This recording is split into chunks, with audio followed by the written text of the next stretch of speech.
normal distribution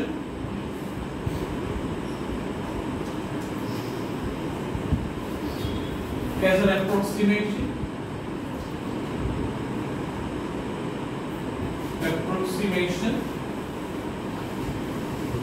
to Poisson's distribution.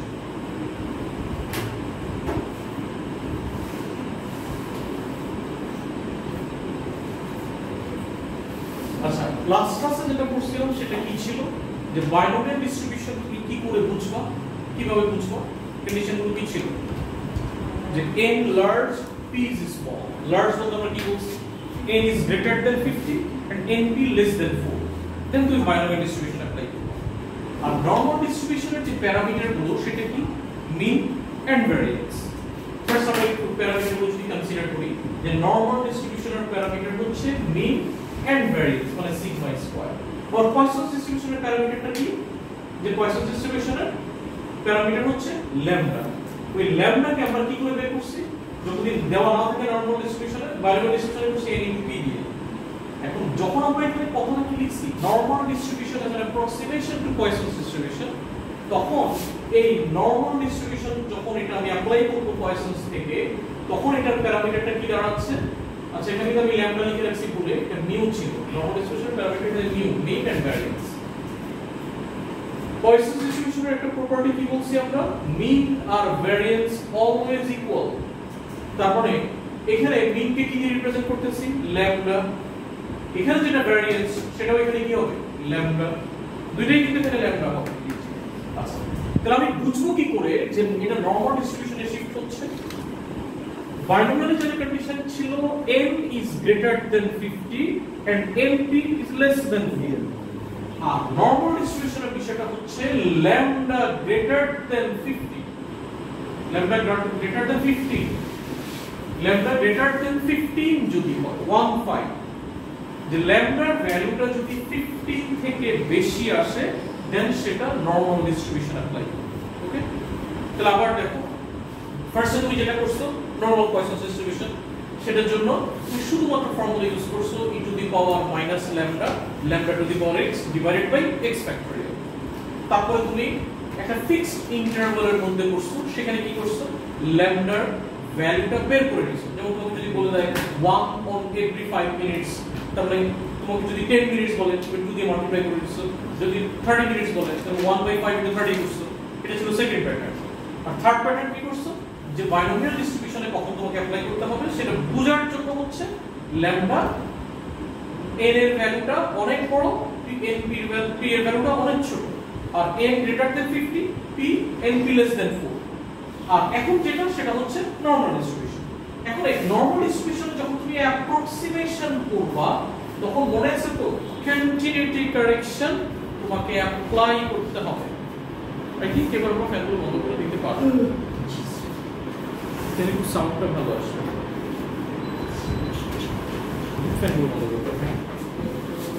আমরা একটা practical ম্যাথসে যাই। নরমাল ডিস্ট্রিবিউশন আবার যদি কারো মনে না থাকে তখন কিন্তু ঝামেলা হবে। আমরা একটা অঙ্কে চলে যাই। The number of inquiries received per day at a customer, আচ্ছা এটা কোন কোয়েশ্চেন এটাকে ফার্স্ট একটু বলে দেই। এটা হচ্ছে উইন্টার 21 61 ভ্যারিয়েন্ট আর question number 2 winter 21 option number 21 এর ভ্যারিয়েন্ট 61 কোয়েশ্চেন 2 বলতেছে the number of inquiries received per day at a customer service desk has a Poisson's distribution mean 45.2. দেখো ইনফরমেশনে কি বলে দেওয়া আছে mean 45.2 Poisson's distribution কিন্তু mean 45.2। তাহলে এই মিনটা দেখে আমি কি বুঝতেছি mean 45.2 হলে কি করব আমরা ফার্স্টেই বুঝে যাচ্ছি যে নরমাল ডিস্ট্রিবিউশনে চলে যেতে হবে। কেন? কারণ ল্যামডার ভ্যালু যদি 15 থেকে বেশি আসে এটা নরমাল ডিস্ট্রিবিউশন ছাড়া কোনো অপশন নাই। If more than 60 inquiries are received in a day, the customer service desk cannot deal with them all. কি বলছে?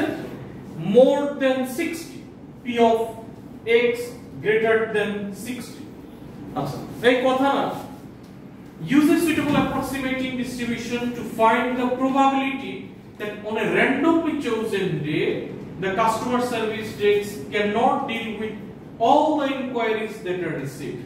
তারপরে ওই কোশ্চেনটাই আমাদের ফার্স্ট কোশ্চেন কি বলছে if more than 60 inquiries are received in a day the customer service desk cannot deal with them all. আবার লাস্টেও বলে দিছে find the probability on a randomly chosen day the customer service desk cannot deal with all the inquiries that are received.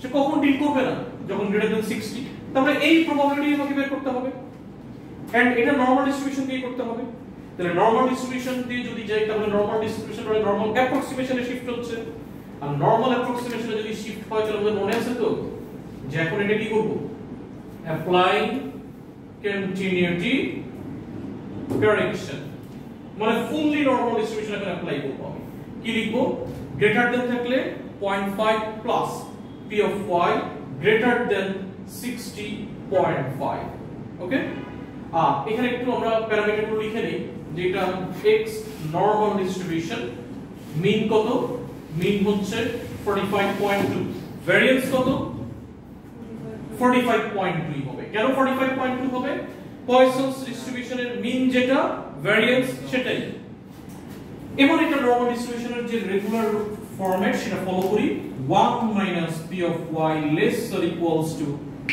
directly যদি করে ফেলি আমরা directly z এ convert করে ফেলি 60.5 minus mean divided by standard deviation that means 45.2 এর root over 45.2 1 minus এখন কি হবে phi of 8000 এটা কিন্তু আমরা চাপো এটা রেজাল্ট আসবে 2.276 2.276 আর আমরা নরমাল ডিস্ট্রিবিউশন চার্ট থেকে এই ভ্যালুটা বের করব ওই ভ্যালুটার যে आंसर আসবে সেটা আমি লিখে দিচ্ছি 0.9886 that means answer 0.0114 okay that means আমি পুরো কাজটা কি করলাম নরমাল ডিস্ট্রিবিউশন অ্যাপ্লাই করলাম কিন্তু নরমাল ডিস্ট্রিবিউশনের এখানে ডিফারেন্সটা কি আসবে এটা নরমাল অ্যাপ্রক্সিমেশন হবে পয়সনস ডিস্ট্রিবিউশন থেকে তুমি এটাকে डायरेक्टली যখন নরমালে যাবো এটা কখনোই নরমাল ডিস্ট্রিবিউশন হবে না নরমাল অ্যাপ্রক্সিমেশন হবে আর বুঝবো কিভাবে যখন ল্যামডার ভ্যালু